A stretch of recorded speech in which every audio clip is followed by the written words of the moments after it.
siglo.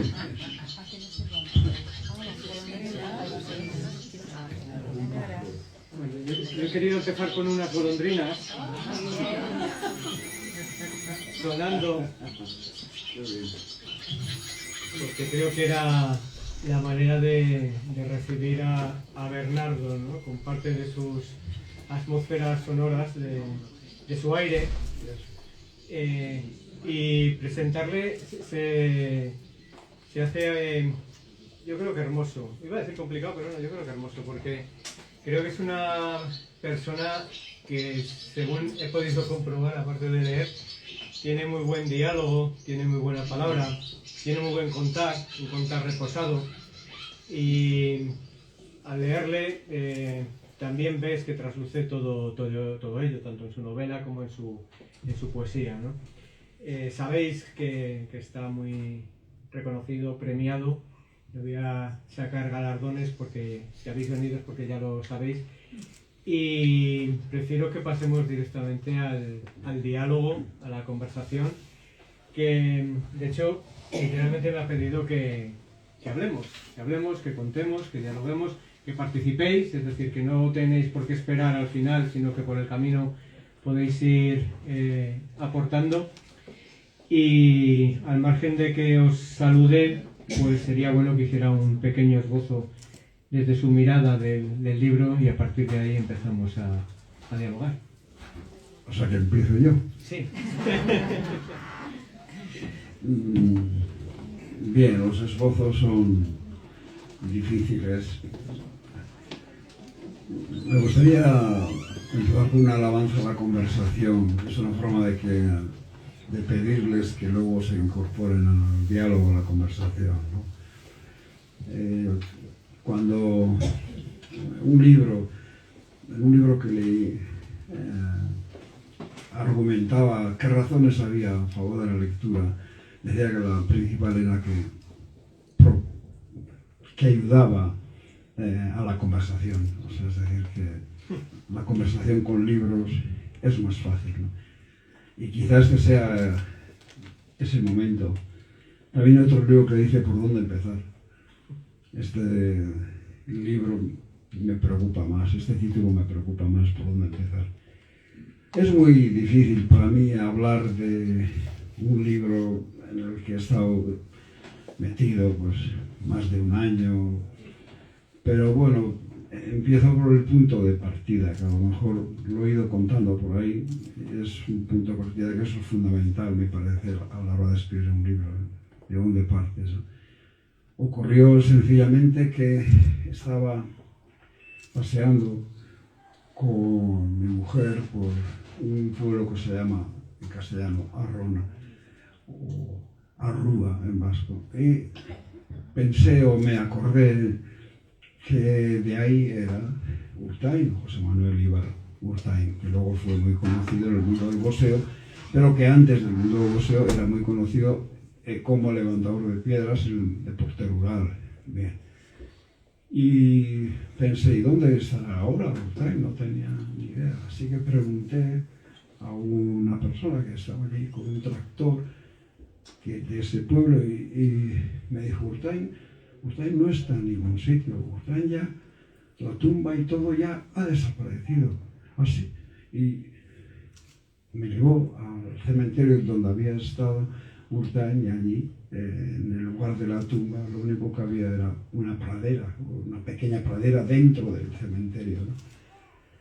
Inmediatamente pensé, claro, lo primero que me vino a la mente, pues un tema barroco, ¿no? El tema barroco, ya saben, esos cuadros donde aparece un príncipe enjaezado y con tesoros y con joyas, pero que tiene al lado la calavera, es decir, bueno, la vanidad del mundo, fuiste todo esto, pero ahora no eres nada, ni siquiera tienes una tumba, etc. Este era el tema, digamos, bueno, voy a ver si poco a poco voy recuperando la facilidad, pero la verdad que es que el autobús de 5 horas y media me ha dejado un poco sin... Bueno, entonces, ese era, digamos, el tema evidente del barroco. No somos nada, etc. Pero no me interesaba mucho ese tema. Luego había otro todavía aún más convencional, que es el de, bueno, más dura será la caída, tú fuiste un hombre muy famoso, fuiste un hombre muy rico. Decían, si lo he comentado antes a mis amigos, que nadie ha vendido más televisores que Urtain en esa época, ¿no? Porque cuando había un combate había muchísima gente que compraba televisores para poder ver el combate. Bueno, y ese era el otro tema evidente, bueno, el ascenso, la gloria y la caída y tal, pero tampoco me parecía un tema, a mí particularmente, a mí no estaba convencional. Había un tercer tema, que no digo en ese momento, pero que luego al pensar me vino a la mente, que es el del, y no se asombren si digo esta palabra, es el del desamparo. Sencillamente, porque esquemáticamente hablando, el caso de este hombre de Urtain es el de una persona que era un príncipe ya mucho antes de ser famoso en toda España, era un príncipe dentro del mundo rural vasco, por muchas razones, por su gran fuerza, por su gran agilidad. Bueno, nosotros éramos niños en los pueblos de Guipúzcoa, porque vivo en un pueblo de Guipúzcoa, nosotros acudíamos a ver todas las exhibiciones que hacía Urtain, ¿no? Había una exhibición en la que era particularmente bueno, que era con una piedra esférica que decía hacia la corbata con la piedra, pasándola por encima. Bueno, entonces, de ese mundo en el que era un príncipe, salta al otro, en el que la sociedad es diferente, el mundo es diferente, el boxeo me refiero, el boxeo. La lengua para él también es diferente, o sea, habla castellano, pero lo habla de esa manera, en fin, muy acentuada. Y bueno, entonces en ese salto, estoy hablando esquemáticamente, perece, o sea, es decir, no consigue lo que, y ahora acabo en esta primera parte de la presentación, no consigue lo que todas las golondrinas sí hacen, que es marcharse, pero encontrar luego el camino de vuelta a su lugar original. Urtain no encuentra el camino de vuelta, no le dejan volver, y no por cuestiones políticas, sino por cuestiones relacionadas con su vida amorosa como boxeador, que es incompatible con su estado familiar, casado, etcétera, en el mundo rural vasco, ¿no? Y no puede volver. Bien, ese sería, digamos, el comienzo y cómo, digamos, se va formando la novela, porque, bueno, rápidamente, es que si no, rápidamente. Otro personaje es el pintor profesional, también está desplazado, también está desamparado. ¿Por qué? Porque se está haciendo viejo y se tiene que despedir de muchas cosas de la vida y quiere volver o querría volver, también es un tema desde Fausto, pues, en fin, tema universal, querría volver a su juventud, no puede, tampoco puede encontrar ese camino de vuelta. Bueno, y el otro personaje central, que es Guillermo, que es así, también esquemáticamente hablando, es el malvado, y el malvado ha ido tan lejos en su maldad que ya no puede volver a ningún sitio. Bueno, entonces, a partir de ahí es como empiezo a pensar en el texto. Mi forma de escribir es que empiezo y luego trato de seguir. No tengo esquemas, no hago constantes. Tampoco voy por hechos históricos, ¿no? Sino que, bueno, veo a ver qué es lo que va saliendo y entonces cada día digo, bueno, por aquí, por el otro lado, un poco a ciegas, ¿no? Bueno, en fin, poco a poco iremos contando más cosas. Yo quería que empezara Bernardo para que contara él del libro aquello que quisiera. Más que nada por no hacer spoilers del libro, porque siempre tiene uno el contar demasiado y que se pierda el asombro, ¿no? en el propio libro. Es un libro construido de una manera para mí muy interesante, muy creativa, y tiene estos tres personajes que son además bastante poliédricos en todas las miradas, pero tiene unos personajes, sobre todo el narrador, que es interesantísimo, porque el narrador es un ángel militar, caído en la tiranía, como describe a Dios, ¿no? Y son de los servidores de Luzbel, ¿no? Pero es un narrador omnisciente que Bernardo le coloca algunas trabas para generar, ¿no? Un discurso, una manera de contar que no sabes muy bien a qué te vas a enfrentar. Los ángeles militares, aun cuando puedan parecer crueles, a día de hoy son unos benditos, comparado con lo que tenemos de ser triunvirato, ¿no? Trump, Netanyahu, Putin. Tus ángeles militares son unos aficionados. Bueno, yo creo que estos otros ángeles que acabas de citar hablaremos si quieres al final, porque si no nos va a desviar mucho de la parte de novelística, ¿no? Bueno, yo sobre el uso de estos personajes narradores que no son humanos, ¿no? Querría hablar sobre esto porque tiene una justificación plena literariamente hablando, no es para nada un azar, no es un capricho ni una extravagancia, es decir, uno corre el riesgo de colocar como narrador a una persona, a un fantasma, quiero decir, a un ángel militar, ¿no? Que no es humano, y bueno, eso es un riesgo porque no es, en fin, no pertenece en fin, a lo clásico, lo convencional de la literatura. Bueno, lo explico brevemente.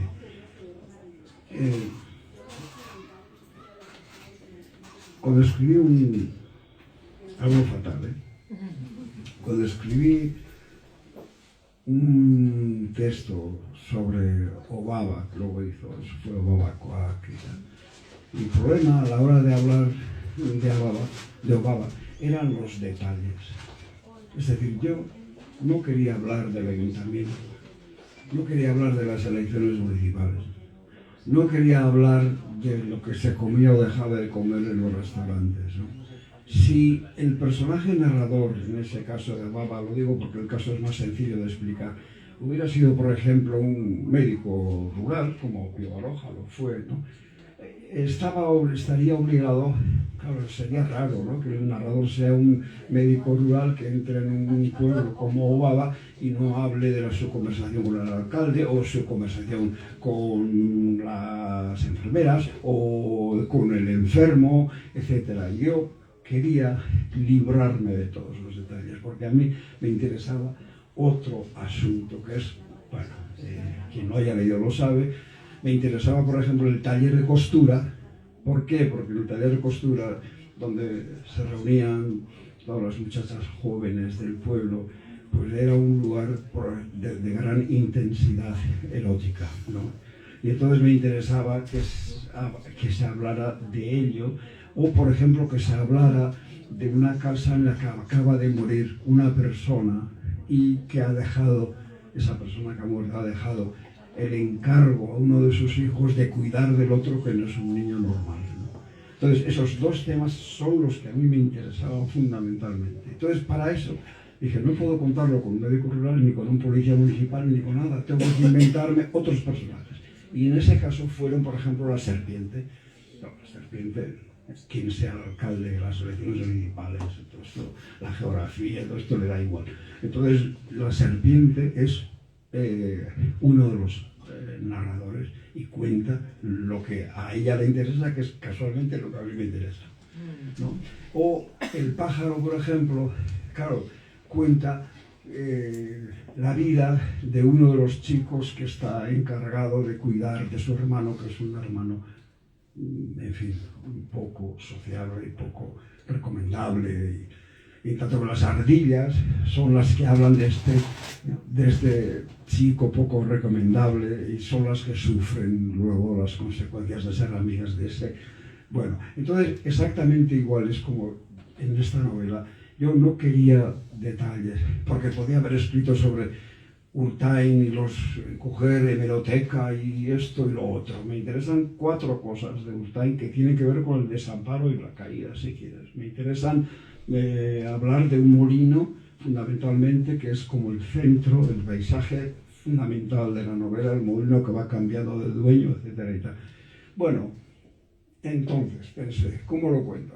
Como un anuncio de Colacao. O sea, todos son ángeles buenos, como hay en algunas películas que hemos hablado antes, que los ángeles son buenos y tal. Entonces yo pensé que eso me resultaría extraordinariamente aburrido, monótono. Y entonces pensé que la maldad contaría mejor.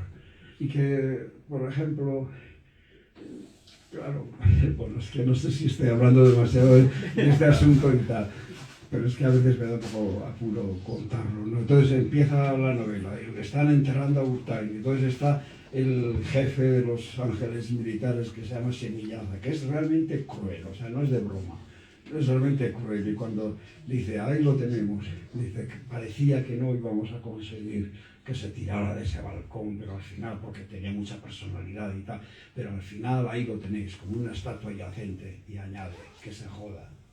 Claro, si el lector llega a ese punto, bueno, puede dejar el libro, claro. Pero también puede pensar que aquí, en este relato, hay algo que no es habitual. Claro, primero todos los ángeles militares, bueno, luego, en fin, me corto y pasamos a otra cosa, pero todos los ángeles militares primero hablaban igual, y eran crueles todos. Pero, claro, si todos los ángeles hablan igual, pensé, esto no tiene movimiento. Es como una especie de repetición de un mantra constante en 4 voces. Entonces pensé en uno de los ángeles militares, a que llamo Zariel, que entraba en crisis. Entra en crisis porque, claro, de nuevo veis un poco que está mirado desde el otro lado. Zariel está en crisis porque no entiende por qué la crueldad no le satisface, ¿no? Esto es como al revés todo, ¿no? Entonces, claro, no le satisface la crueldad y luego se da cuenta, que esto es lo que tengo que decir delante de Raúl, se da cuenta de que tiene sensibilidad hacia el paisaje, que si el cielo azul, etc. Y dice, pero ¿por qué tengo yo sensibilidad al paisaje? Eso que lo tengan los seres materiales, o sea, los humanos, porque se acuerdan del paraíso y de esto y lo otro, sí, pero yo ¿por qué lo tengo? Entonces, al tener un personaje en crisis, un personaje narrador en crisis, es cuando entra el juego de los 4, que a mí me parece que es como una rueda dentro del texto, que va... Bueno, así, todo va al revés. Semillaza dice, el malvado, de los más malvados de todos, de Frankie, que le llama el campeón, dice, está bien, es un campeón, dice Frankie, tal, pero tiene que andar con cuidado porque se confía mucho. Y dice, es que el odio romántico no lleva a ningún lado. Bien, bien. Fijaros que el elegir la maldad para contar desde la maldad, yo creo que a todos nos atrae, nos genera un morbo siempre muy, no sé, muy cargado también de incertidumbre de hasta dónde vamos a llegar.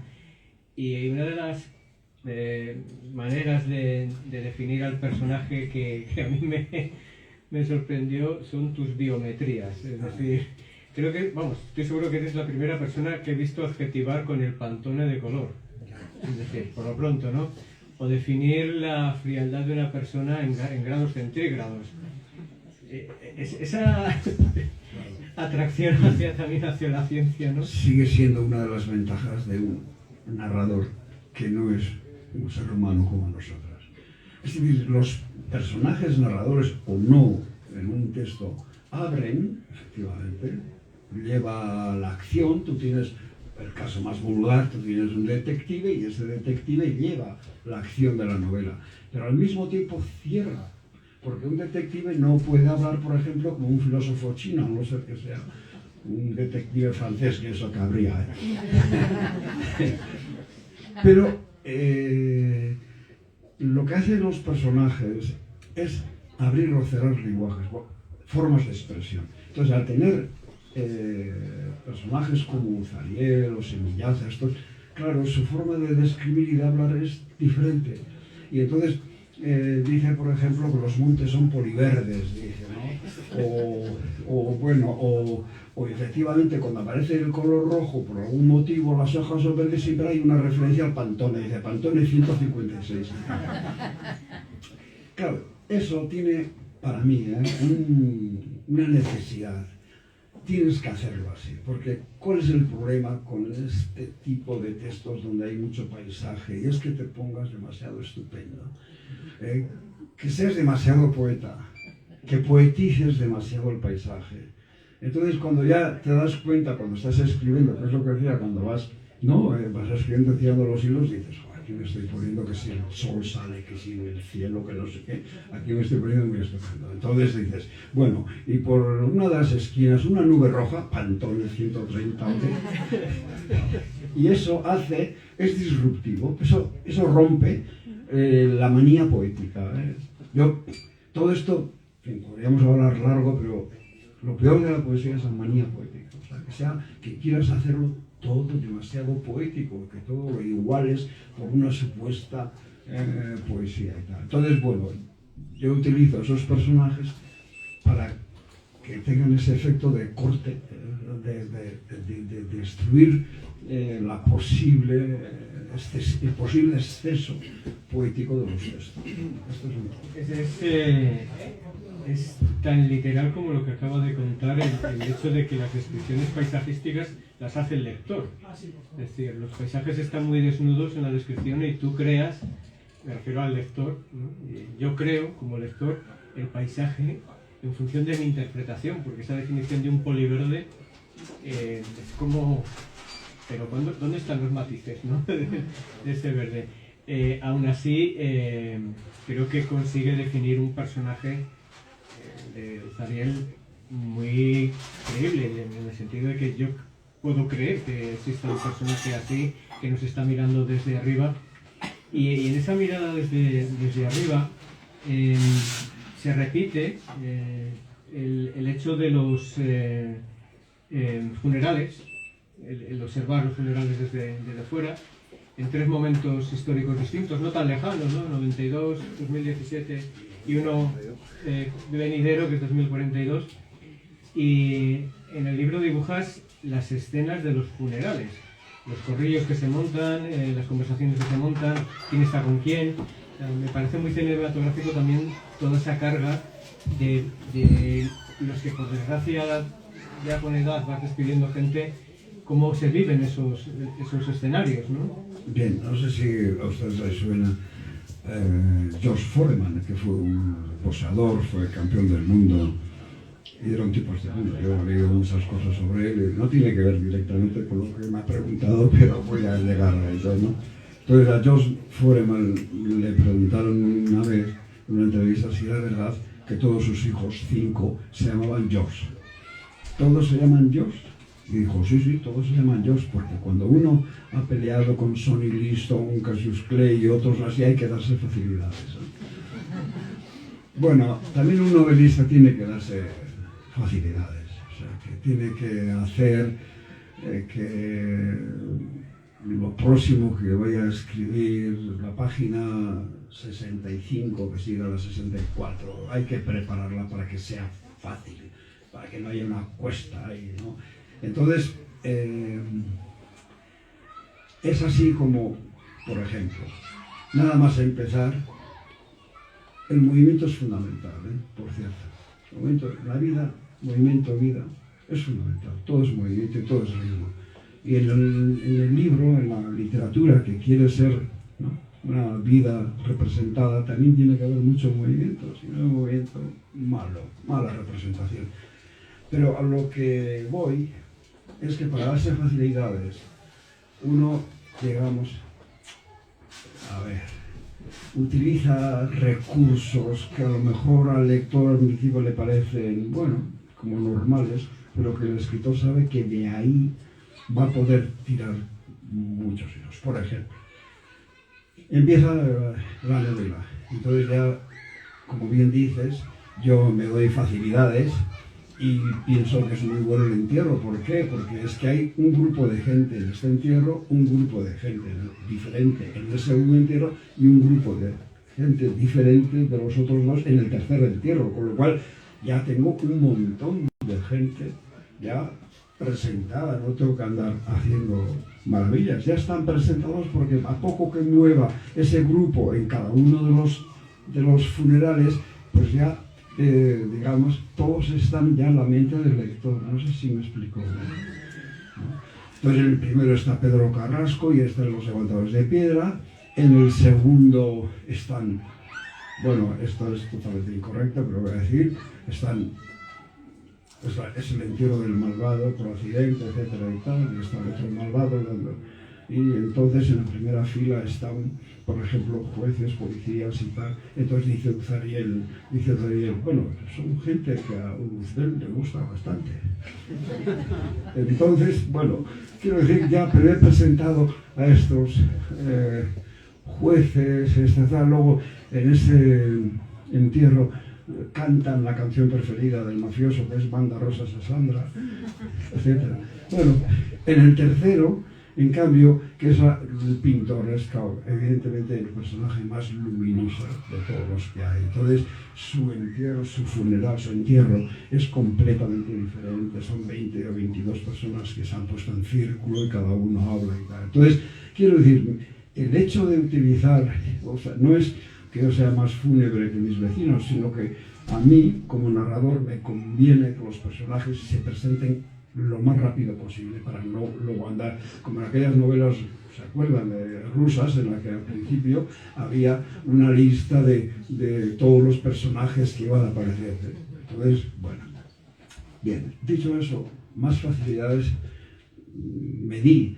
Y una es que nada más empezar, yo había presentado el primer entierro, está la lápida de Urtain, etc. Pero todo lo leía, eso que vuelvo atrás y me aburro de leer la página del día anterior. Digo, pero ¿cómo? Es que poco se mueve esto. Bueno, entonces pensé, la imagen, pensé y vi, ¿no? Del molino, de un molino cercano, molino lujoso, no es un molino de trabajo, sino un molino residencia. Imaginé que salía una moto, una lambreta, ¿no? Eso lo ves un poco, ¿no? Eso, la mente te va guiando y ves la lambreta que sale y entonces vuelve al cementerio de noche alguien que lo que va a hacer, lo que quiere hacer, porque es romper la lápida de Urtain. Bien, ¿no? Hay una broma que hago yo con lo que hace Luzbel, dice, claro, toda la gente alrededor pensaron muy bien en romper la lápida a las 3 de la mañana o lo que fuera, porque claro, toda la gente alrededor que ha estado adoctrinada por Loyola, que está ahí mismo, claro, Azpeitia está ahí, bueno, van a pensar o pueden decir, no, hemos venido a rezar, ¿no? Cuando lo que han venido es a romper la lápida. Bueno, entonces, una vez que alguien ha intentado romper la lápida, tienes que decir, bueno, ¿y quién era ese? ¿Y por qué quería romper? ¿Y de dónde ha salido del molino? ¿Y por qué ha salido del molino? ¿Y por qué la lambreta? Y entonces dice otro para estos diálogos, para que vean cómo va cosiéndose, dice uno de los diálogos, este es un pobre de estos que se cree todo lo que le cuenta el tirano, o sea, Dios y tal. Entonces no se ha hecho rico porque anda en moto. Y le dice el otro, no, cuidado, la moto es de colección, es de coleccionista, es muy bueno, es muy cara, etc. Entonces no está. Bueno, entonces una vez que ya es por ese querer darte facilidades y crear ese movimiento de que alguien quiere, de repente tienes un personaje del que hay que hablar, una casa de la que hay que hablar, una relación de lo que está, o sea, entonces ya es así como vas armando poco a poco el texto, ¿no? Guillermo, ese personaje malvado del que habla Bernardo, termina siendo una contextualización de lo que ha ido pasando en las familias, ¿no? de lugares con más tradición. Ese Guillermo viejo que viene de lo que es el hecho vasco de los bueyes, de los arrastres, está conviviendo, ese humano está conviviendo con un descendiente que ha distorsionado y ha degradado por completo toda esa cultura. No voy a desvelar más porque ahí hay una parte de novela negra muy hilada, que va pasando por la lambreta, va pasando por un montón de detalles, pero viven dos sociedades, viven dos realidades a la vez con una normalidad absoluta. Claro, también es que luego pasa que últimamente una frase que repito mucho es: una novela es un iceberg. O sea, es decir, cuando empiezas a mirar lo que hay debajo de una novela hay muchísimas cosas, muchísimos apuntes. O sea, igual hay, no sé, en esta novela de 200 páginas igual hay 1000 páginas de, en fin, de garabatos y de apuntes y tal. O sea que podríamos hablar de muchas cosas. Yo, tanto sobre Urtain, como lo hemos hablado mientras tomamos café, o sobre, en este caso, sobre los bueyes y tal, yo tengo una visión interior. A ver, no lo digo con arrogancia, se debe sencillamente que yo nací en Asteaso, en el Valle del Hernio, muy cerca de Arrúa Oya.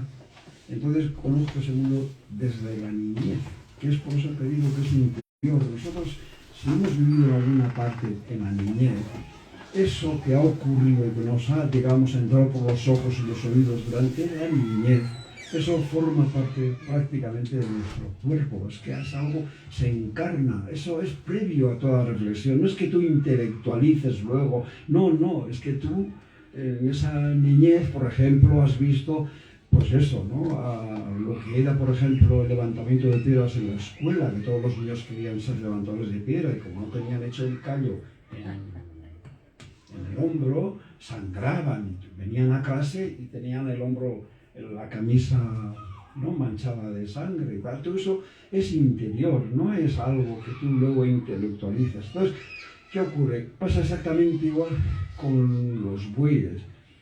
Independientemente de la opinión que uno tenga de un buey, pues resulta que alguien que es de nacimiento de ese lugar sabe que el buey para muchos campesinos es un, ¿cómo decirlo?, es algo, es un tesoro que enseñan, que muestran, es un tesoro que cuidan, que limpian, que quieren, que lo visten. Recuerdo que una vez en una universidad, los estudiantes estos que vienen en verano a la universidad me pidieron que a ver si podía dar un paseo por Guava, etc. Entonces yo los llevé y cuando estábamos en el caserío que comimos, al final de la comida vino el hombre del caserío y me dijo: pero no les vamos a enseñar el buey. Claro, porque era su guía, efectivamente, y cuando le enseñó el buey, pues dijeron: qué animal tan maravilloso, ¿no? Rubio, rojizo, bueno y tal. Bueno, entonces es de ahí como empieza, por ejemplo, lo del personaje de Guillermo. Empieza de su abuelo, que tiene ese buey que para él es un tesoro, que lo cuida, que en realidad es un trabajador de astilleros. Él no es campesino, pero lo cuida. Y luego lo que ocurre con ese buey, cuando entra en el otro mundo del Guillermo, es que no sé cómo, el malvado, lo voy a decir así para no dar más pistas. Bueno, entonces, eso efectivamente es la destrucción no solamente del buey, sino de un mundo, de una forma de ser, de muchas cosas, ¿no? Entonces eso es uno de los hilos que va en la... Si les puedo decir, para que vean un poco cómo voy hilando. Yo llego a eso del buey. Yo sé que ese buey va a caer a un río. Es que no sé cuánto contar y cuánto. Pero yo no describo eso como un accidente, como un médico rural, como un policía municipal y tal. Yo describo ese buey como en el cuadro prerrafaelista de Ofelia. Aparece Ofelia sobre las aguas. Yo describo el buey exactamente igual, casi parafraseando lo que de ese cuadro se ha escrito, ¿no? Porque, bueno, antes de seguir y acabar, también quisiera decir una cosa que es muy importante. Yo no escribo de todo esto porque lo haya visto, no, yo escribo porque de todo eso quedó algo en mí, en la cabeza, en el cuerpo, en cualquier cosa, esto habría que decirlo con Pantone, me ha quedado una herida, Pantone Red 114, o sea, es decir, todo eso que yo he visto, claro, no es que sea un espectador, sino que, claro, me ha afectado muchísimo, ¿no? Y entonces, bueno, igual que el Guillermo del banco, yo trabajé en un banco y todo lo que, digamos, cuento del rey de los bonos bancarios, pues tiene que ver con algo que es de mi experiencia tampoco, ¿no? O sea, que no es que lo haga por motivos puramente estéticos. Bueno, no sé.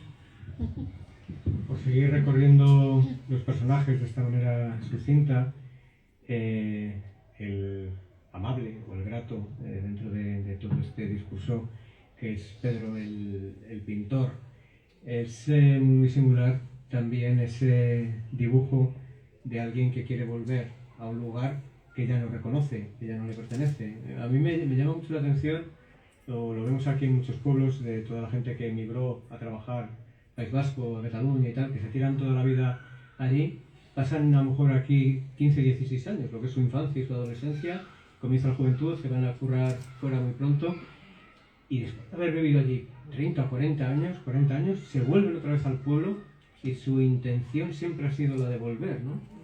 Y ese personaje trata de volver y no vuelve de la manera que le espera, ¿no? Lo que pasa es que el tercer personaje sí es el más luminoso, ¿no? Hay, no sé, lo he dicho por ahí, en alguna parte, que entre el prontuario, no es que uno tenga una teoría, pero sí tiene un prontuario de 4 o 5 cosas que sí debe decir, y una de ellas que yo tengo apuntada siempre es algo que leí en Goethe, que dice que a partir de una cierta edad el escritor debe procurar tender a la luz y hacer libros luminosos y no regodearse la tristeza, que como saben es muy comercial, ¿no? Entonces, yo en este libro tenía ese problema, el libro iba abajo, y entonces, claro, me acordé afortunadamente de mi amigo, puedo decir el nombre y todo, Ricardo Toja, que era pintor profesional.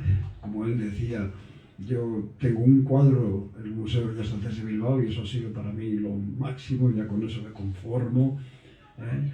Decía, porque nosotros, y ahora hablo de él porque así verán cómo el personaje lo he dibujado a partir de Ricardo. Decía Ricardo, es que nosotros aprendíamos a pintar de oído. Dice,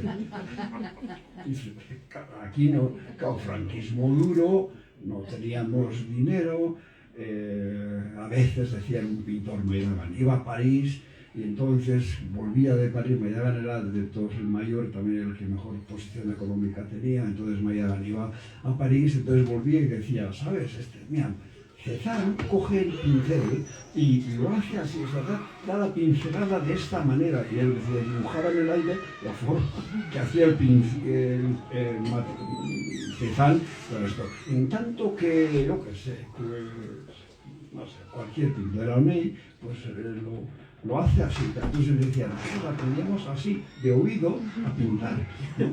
Y entonces, bueno, este era Ricardo. Entonces, prácticamente todo el personaje está dibujado a partir de mi experiencia de amigo íntimo con Ricardo Toja. Incluso las partes más, tenía un poco de miedo, las partes estas íntimas que contaba la carta y tal, pero bueno, a su hijo no le ha parecido mal, así que, bueno, pero bueno, es el personaje más luminoso, el de mejor humor, y efectivamente él no puede volver ni a su lugar, ni a su juventud y tal, pero bueno, yo he recogido su humor. Decía, por ejemplo, no sé si lo he puesto en la novela, Ricardo siempre decía, pintar es lo más fácil del mundo. Cualquiera puede pintar, dice, lo difícil es colocar bien los cuadros. Y añadía, estuve el otro día en tu casa y bueno, y nunca está muy mal, los tienes muy mal, cualquier día voy y te los coloco. Bueno, entonces a partir de ese personaje es como yo he hecho la tercera parte. Sí. Has citado las cartas porque es una parte importante dentro de ese personaje, y se me hace, no voy a decir nostálgico, pero creo que se acerca a esa palabra, el hecho de que ya no haya relaciones epistolares. Es decir, en la literatura ha existido mucha relación epistolar, en la ciencia ha existido mucha relación epistolar, y ahora no hay nada más triste que tenerla a través de email o de WhatsApp, ¿no? Sí, Se ha perdido el hábito de escribir a mano, se ha perdido el hábito de mandar las cartas, de esperanzar, permitirme el barbarismo, de esperar que llegue una carta y tener la respuesta. ¿Qué estamos perdiendo en todo ello? Bueno, efectivamente, para Ricardo, para el pintor, se llama Pedro en la novela, es una opción, diría casi ideológica. O sea, él escribe cartas a mano y escribe porque lo quiere hacer así, efectivamente, y evidentemente es un poco resistiéndose a la marea tecnológica ahora que es en la que vivimos, ¿no? O sea que, digamos, es una toma de posición ideológica mía a partir de, o sea, valiéndome de la figura del pintor, ¿no? También al final del libro yo he querido hacer una especie de saludos, como en las radios. ¿Puedo mandar un saludo? Pues yo en el libro también al final voy citando un montón, como 30 o 35 pintores, todos conocidos míos, o bueno, porque Euskadi es tan pequeño que no se ve en el mapa, con lo cual casi siempre te tropiezas con la gente por la calle. Entonces, bueno, pues hablo, y todo lo que digo de ellos, o sea, que pongo en boca de ellos, es completamente cierto. O sea, es decir, son cosas que ellos me han dicho a mí y yo, como recuerdo, como saludo, le digo, oye, mira, y todo eso, para mí, conforma pues un final más luminoso del que cabría esperar al principio, ¿no? Eso es un poco lo que... Bueno. Hay una parte en la que insistes con Urtain, que es la de la máscara, era muy pesada, pero todos tus personajes en el libro tienen máscaras, están cargados de máscaras. No voy a poner ejemplos por no desvelar de nuevo, pero a mí me sorprendía de repente determinados personajes que tenían un comportamiento al principio y de repente dices, no me esperaba esto. Pero es muy realista en el sentido de que vivimos ese baile de máscaras constante. Claro, bueno, una vez se habla bastante de teatro, bueno, yo he tenido cierta relación con el teatro hoy. Una vez a Mushkine, creo que se apellidaba, no me acuerdo del nombre, pero era la directora de Théâtre du Soleil en Francia.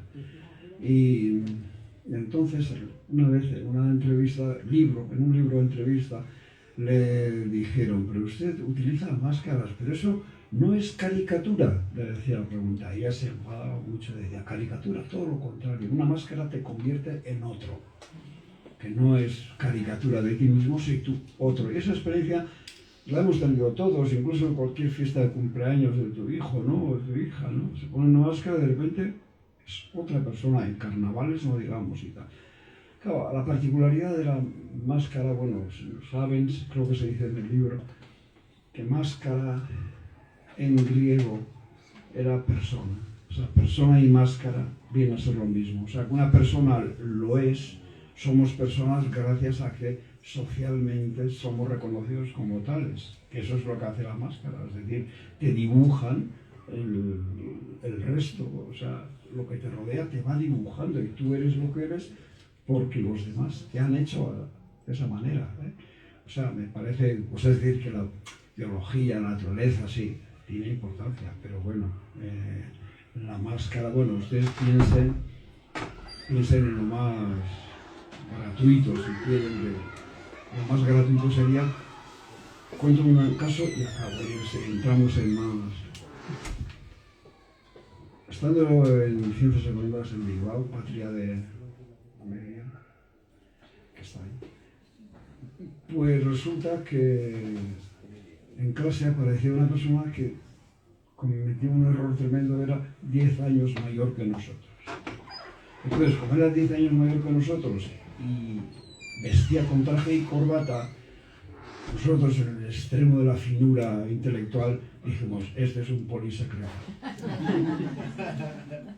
Bueno, entonces, esa es la máscara, es decir, nosotros a él le hacíamos y es la máscara que le pusimos, claro, y tuvo un efecto sobre él, claro, negativo, porque es que todo el mundo lo evitaba. Claro, y el hombre aquel diría, pero ¿por qué me evitan a mí si yo he ido a estudiar igual que ellos y tal? Pero hasta que pasados 5 meses o tal, él se dio cuenta de que ahí pasaba algo. Y entonces, no sé, alguien si le chivó o lo que fuera, y entonces delante de todos un día en casa dijo, oye, que yo no soy poli, ¿eh? Claro, pero durante todo ese tiempo nosotros le veíamos como un secreta. O sea, entonces quiero decir, digo, cuento este caso porque esto se da, amplíenlo donde quieran. Esto es un poco lo que pasa. Y en la novela se habla de las máscaras.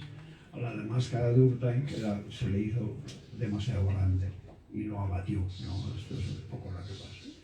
Bueno, ese es otro de los hilos que hay dentro de la novela. Bueno, antes de que intervengáis vosotros, porque creo que os apetecerá, y si no, no hay ningún problema, o sea, yo os sigo preguntando, pero creo que también os gustará el entrar en el diálogo. Hay un concepto que sí me gustaría sacar, y aunque solo sea para finalizar esta intervención, es el del paisaje.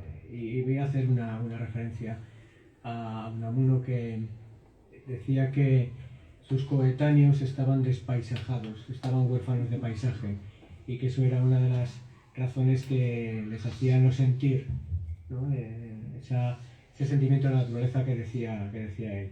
Seguramente parte de lo que nos pasa, o de lo que pasa dentro de las pérdidas del patrimonio natural, están vinculadas al hecho de que la gente no tenga ya esos paisajes, en palabras de Julio Llamazares, maternales, ¿no? Porque Julio dice que igual que existe una lengua materna, tiene que existir un paisaje materno al que tenemos que de alguna manera defender y tratar de que siga adelante. Entonces vivimos en una sociedad, si cuando don Miguel estábamos despaisajados, ahora no me lo quiero ni imaginar, esa percepción, ¿no?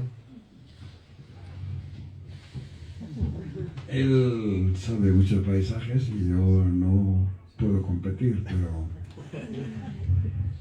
pero hay, es que todo tiene, estos son los hilos, el texto que tienes que mirar y volver a mirar, porque claro, es verdad, el paisaje maternal, ya, pero ese paisaje maternal puede convertirse en el paisaje superior. A ver si nos entendemos de qué estamos hablando. Estamos hablando de nacionalismo. En España, durante un tiempo, cuando, digamos, había un déficit, se diría así, ¿no? Los españoles no se querían, ¿no? Se avergonzaban de ser españoles con respecto a los europeos, etcétera y tal. Hay un movimiento en el que se decía, lo original nuestro es el paisaje, y el paisaje lo han hecho los hombres y las mujeres de España. Y entonces, ese paisaje es como, y eso se veía en formación de espíritu nacional en el que estudiamos en el colegio, es decir, que el paisaje, un tipo de paisaje, puede estar unido a la formación de espíritu nacional. Y ya estamos en un terreno peligrosísimo, ¿no? Y no olvidemos que Heidegger y sus ideas sobre el paisaje, bueno, luego ya sabes hacia dónde fueron, ¿no? Fueron hacia el nazismo, etc. Bueno, entonces yo estoy de acuerdo en lo general, es decir, la relación con todo lo que más o menos está vivo, incluyendo las piedras, vamos. Bien, eso me parece, en lo general estoy de acuerdo, pero luego hay que pedir detalles. Si usted quiere un paisaje, dígame, ¿qué paisaje? ¿Por qué quiere? Y ahí en esto es infinito este asunto. Cuento otro caso y acabo con este, porque por primera vez en nuestra vida, mi mujer y yo fuimos a pasar, todos estaban muy extrañados, nos fuimos de vacaciones. No habíamos estado de vacaciones nunca, porque mi mujer es traductora, yo escritor, bueno, pues uno está en su trabajo y tal. Pero fuimos a Carboneras, Almería, no sé si conocen Carboneras. Bien, cuando llegas a Carboneras, la gente te dice, pero hay pueblos mucho más bonitos en Almería, porque aquí está esa cementera y tal.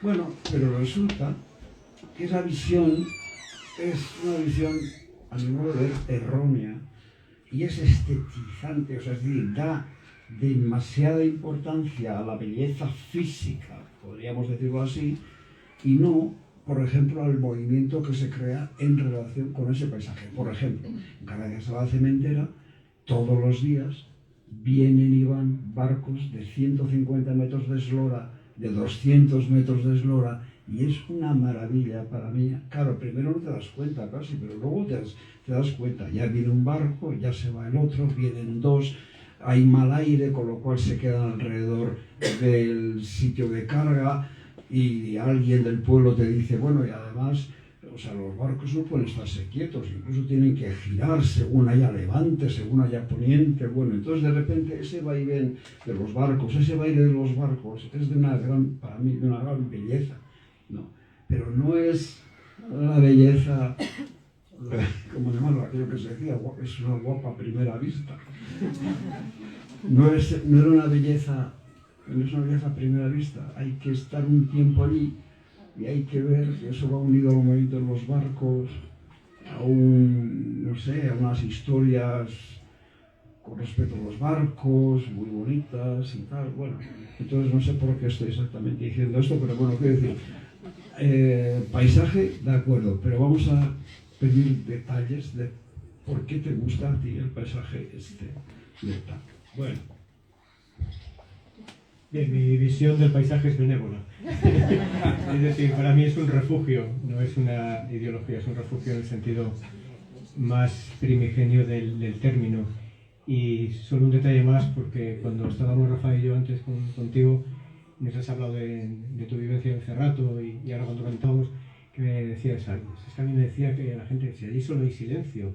Digo, a la falta de ruido le llaman silencio. En la naturaleza nunca hay silencio, hay un silencio verde que lo llamamos así por sustracción de todo el ruido, ¿no? Cuando llegamos al entorno y realmente te encuentras con ese paisaje del silencio, y para mí el silencio también es paisaje, ¿no? En ese sentido.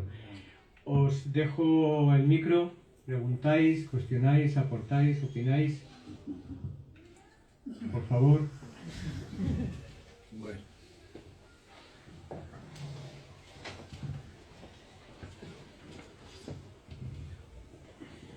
Muchas gracias, Bernardo, porque escucharte la verdad que es todo un placer. Se aprende además mucho del acto creativo, ¿no? Que creo que eso es siempre interesante. Yo aún no he tenido ocasión de leer la novela, la he comprado hace unos días. Solo pude leer pues, esos elogios que suelen aparecer siempre en la camisa de la novela, pero me emocionó mucho abrirla al azar y encontrarme con una palabra.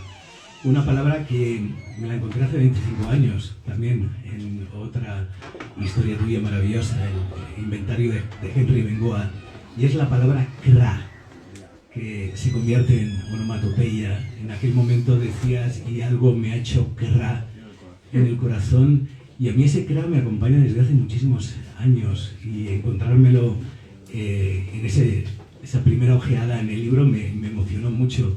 Y quizá me sirva para preguntar también qué se resiste de ti a no dejar atrás en tus nuevos proyectos, en esta novela que no tiene nada que ver con otras cosas que has escrito. ¿Cuánto queda de aquel Bernardo Acharra que yo leí hace 25 años pues en esta novela? Bueno, primero explico lo del CRA, porque algo, es decir, esa necesidad de movimiento, es decir, muchas veces cuando escribes, al menos de la manera que yo lo hago, que es que sin plan previo, claro, la dificultad, la resistencia del texto es lo que te va luego ayudando a escribir el texto. Esto es como en el cuento aquel de Kant, que decía que la paloma protesta contra el viento, contra el aire, porque piensa que le frena el movimiento, cuando en realidad si no hubiese aire se caería al suelo en el vacío, o sea que necesita de esa resistencia para volar. Bueno, entonces los textos tienen resistencia o cualquier cosa así, y de ahí, de esa resistencia, a veces surge la idea. ¿Cómo surgió CRA? Es que es muy fácil de explicar y es muy verdad. Hacíamos un espectáculo que acaba de citar Raúl, llamado Henry Bengoa Inventario.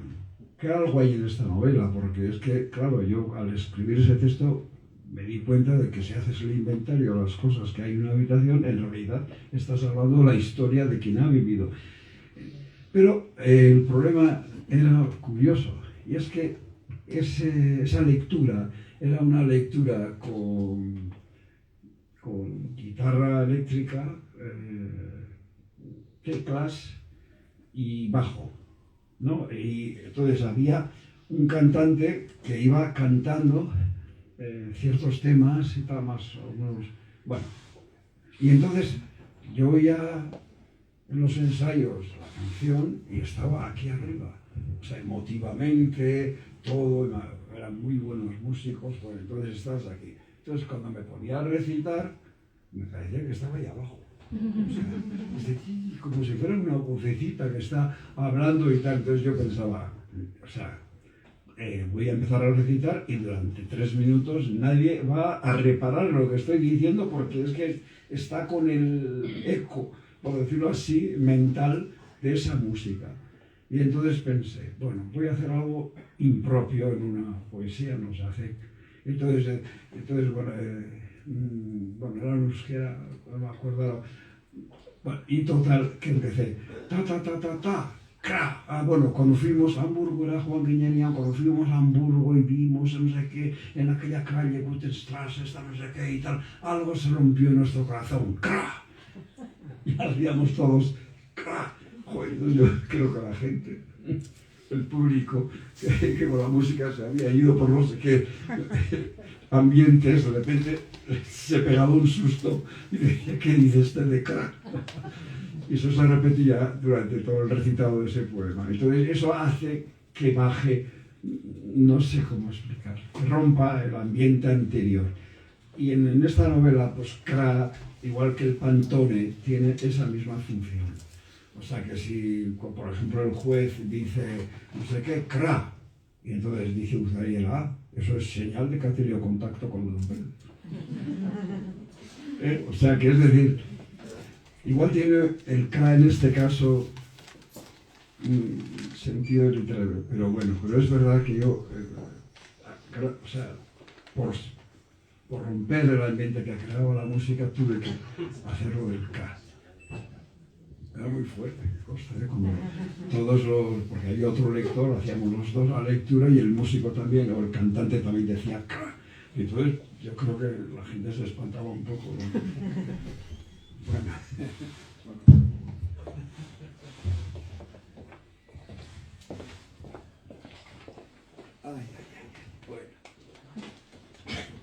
Hola Bernardo. Hola. Encantada de preguntarte algo que me crea mucha curiosidad. Acabas de aludir a la poesía, al ritmo para dar vida en la novela. Y yo te conocí como poeta, te leí como poeta. Y en todas las solapas de tus libros, en todas las críticas, se suele aludir a la poesía que contienen tus obras, ¿no? Tus obras de narrativa.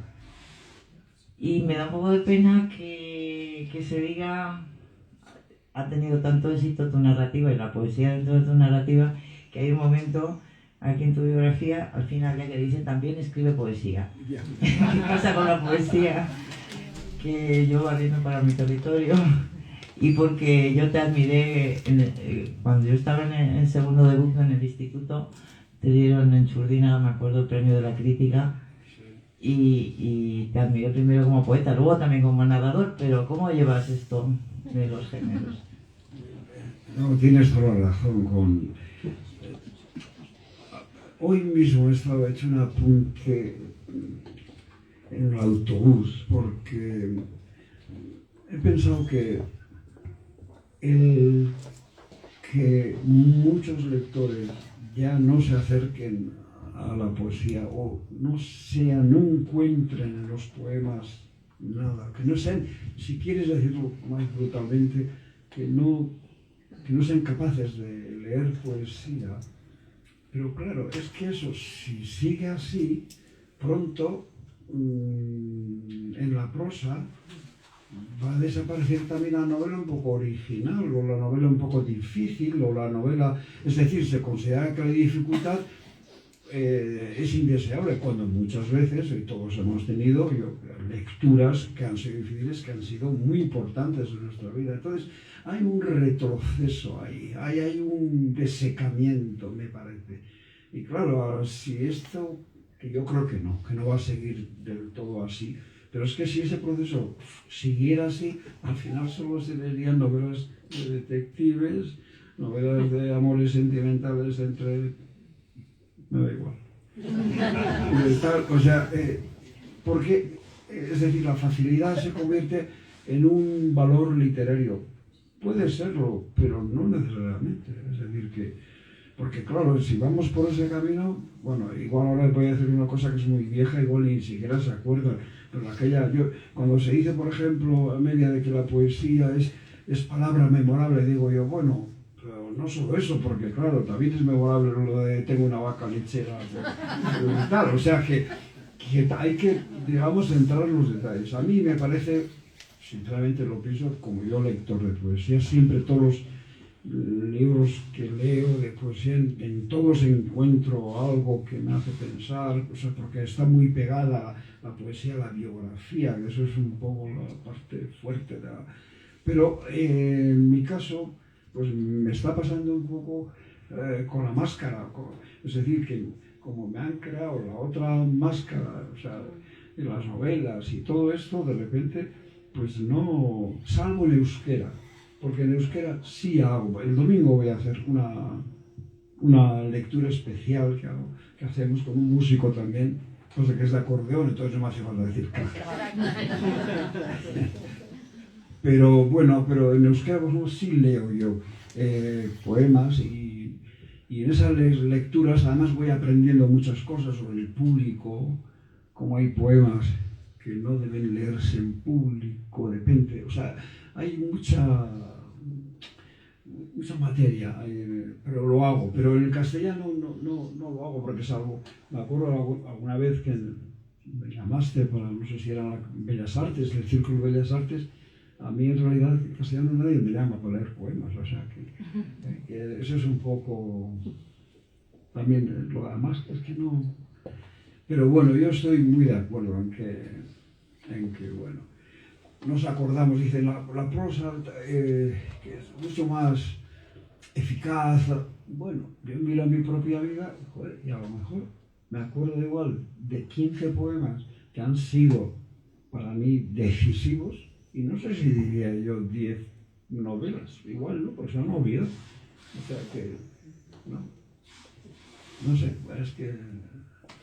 En fin, es materia larga, pero yo soy un lector de poesía y también me gusta mucho el teatro cada vez más, sinceramente.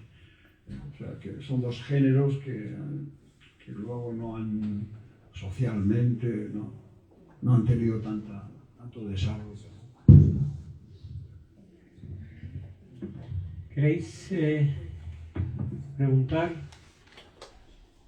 Venga, vais a quedar luego con ganas. A lo mejor no le pregunté porque me daba vergüenza. Bien. Bueno, pues yo le voy a pedir, ya que he hablado del mar, y he hablado del mar de Carboneras, y he hablado de poesía, le voy a pedir que ponga los puntos suspensivos con el poema de las gaviotas, que me parece grato. Hay canción de esta euskera de este poema.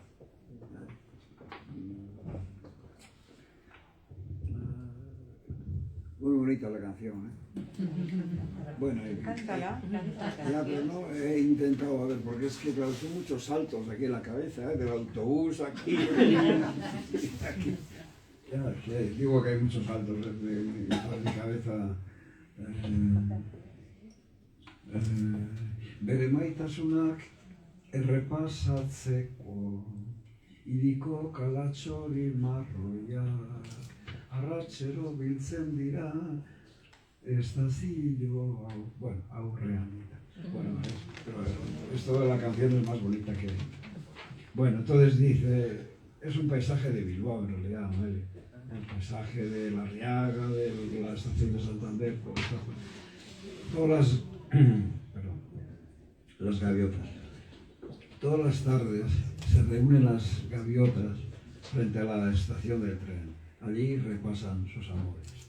En su libro de memorias, Dos flores de sándalo. Una señala la página de los puentes, otra la de los suicidas. Y también guardan una fotografía del mendigo que hace tiempo transportaba los despojos del mercado, pero su pequeño corazón, que es el de los equilibristas, por nada suspira tanto como por esa lluvia tonta que casi siempre trae el viento, que casi siempre trae el sol. Por nada suspira tanto como por el inacabable, cabalé, cabalá, continuo mudar del cielo y de los días.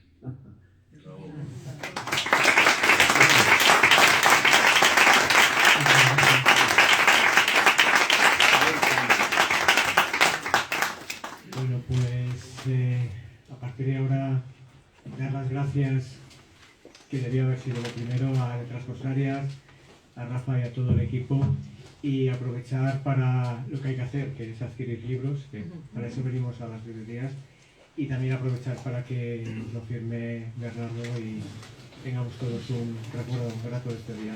Muchas gracias a todos.